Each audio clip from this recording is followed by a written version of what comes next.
Hey everyone, Fifth Bridge Sports here. We hope you're doing well. We're going to be going over some ads for week 9.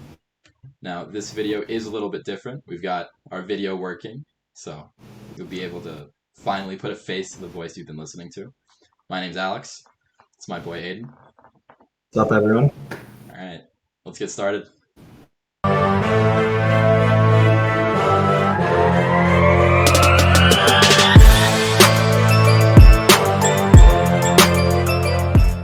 Our games played slide here as usual. So, a bunch of teams playing 4 games. Only team playing 2 games this week is the Thunder. So, avoid picking up players on there. Otherwise, you want to reference it. Avoid the Thunder anyway. Yeah, good suggestions. Good suggestions.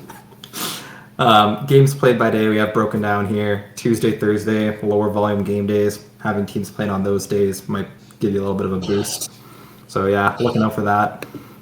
Best team for fantasy this week, we're going to give it to the Brooklyn Nets. They are one of the many teams playing 4 games, and they also play a back-to-back on Saturday, Sunday. Ending the week with those 2 back-to-back games might be a valuable boost for your players, so keep an eye out for that. So we'll start off by talking about guys to pick up for your standard leagues.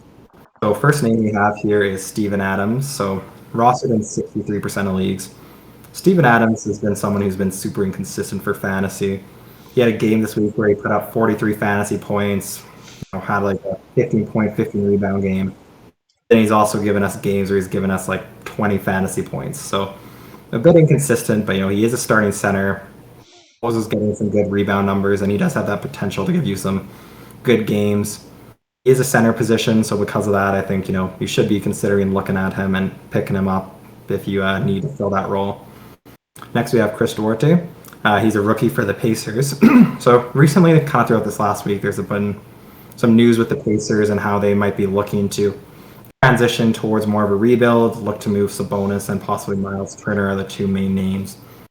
So with that, you'd have to think someone like Chris Duarte, who's a rookie, might see an increased role. And he's already been performing really well this season, so I'd be looking for his numbers to climb from here.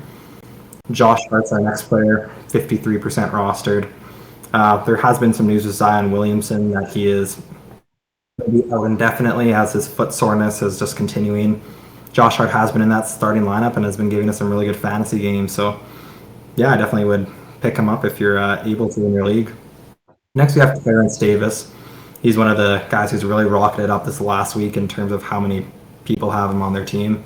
So with the new Kings head coach and Alvin Gentry, Terrence Davis has been able to kind of find a good consistent role and has been producing at a really high level. So we'll see if that continues, but for now, he's definitely worth rostering. Yeah, for sure. I wasn't too sure if he'd maintain the same role after Barnes came back, but he still put up solid numbers in the last game. So Yeah, be interesting. yeah, for sure. It's looking relatively solid at this point. A lot safer than I thought it was initially, but Yeah, me too. Me too. yeah. All right. Continuing down our list of names here. So next, we got the GOAT, Cody Martin, who has just been he's been going above and beyond all expectations kind of set of him. He really has. And now that Charlotte has all the insane amount of injuries that they do, his role just increases. I think he dropped a 45-point fantasy game yesterday. So I think he's a pretty safe option to add at this point. Even if people like LaMelo, Rozier, even if they come back, I think he's still going to put up solid numbers. We have Dennis Smith Jr. now. So Portland's had a lot of injuries. McCollum's out indefinitely at this point. Dame he doesn't look like he's coming back anytime soon. Simmons is another name that's isn't like he's definitely out for now. So Dennis Smith Jr. He's looking at more minutes, increased role, and I think he's a relatively safe option this week. We've got Jay Crowder, one of the older players to make our list here. He's been around for a while. He's a consistent player. His last 3 games, he's dropped 30 or more fantasy points. So looks like he's going on a little bit of a run. If you're a Suns fan, maybe that factors in. I don't know. Right? So, and then the last name for our standard league ads would be Patrick Beverly. you definitely know who he is. You know, if he plays for your team, you probably like him. If you don't, you probably have some issues with him. But regardless, he is a good fantasy player. And before he got injured, he was putting up close to 30 fantasy points per game. And he's now like he's come back from the injury. D'Lo should be back, but you never know with him.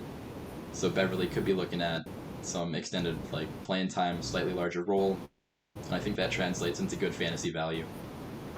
Yeah, he always gets those defensive numbers, so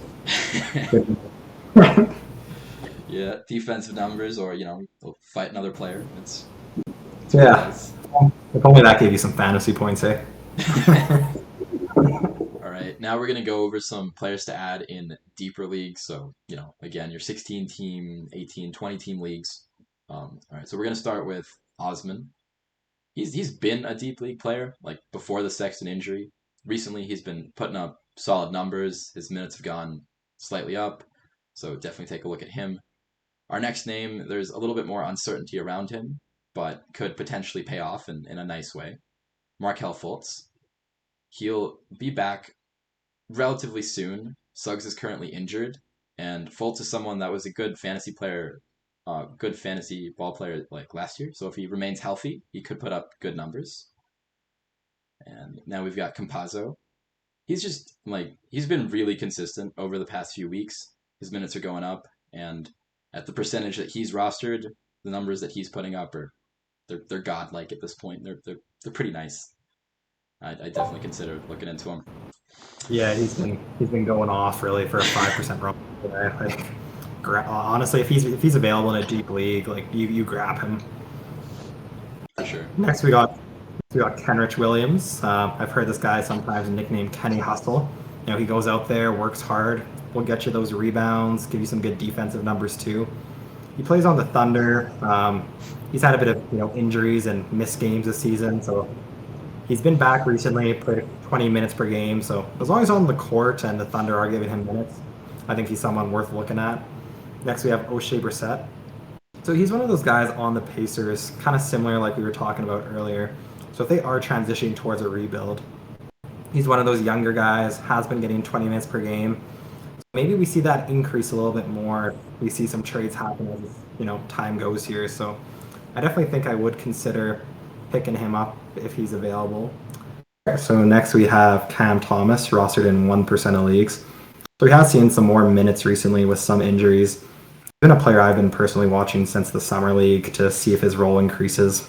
Yeah, really went off back then and seems like a player who has a really bright future ahead of him. So if he is able to have that role on this team, we'll see if it's something that's consistent. But there's a lot of potential with Cam Thomas here, especially as the season goes. So keep your eye on him, keep him on your watch list, but he might be someone worth picking up and stashing just in case he really blossoms as he has the potential to. For sure. All right. So those are all the names we have. Thanks everyone for watching. Yeah, we'll see you guys in another video.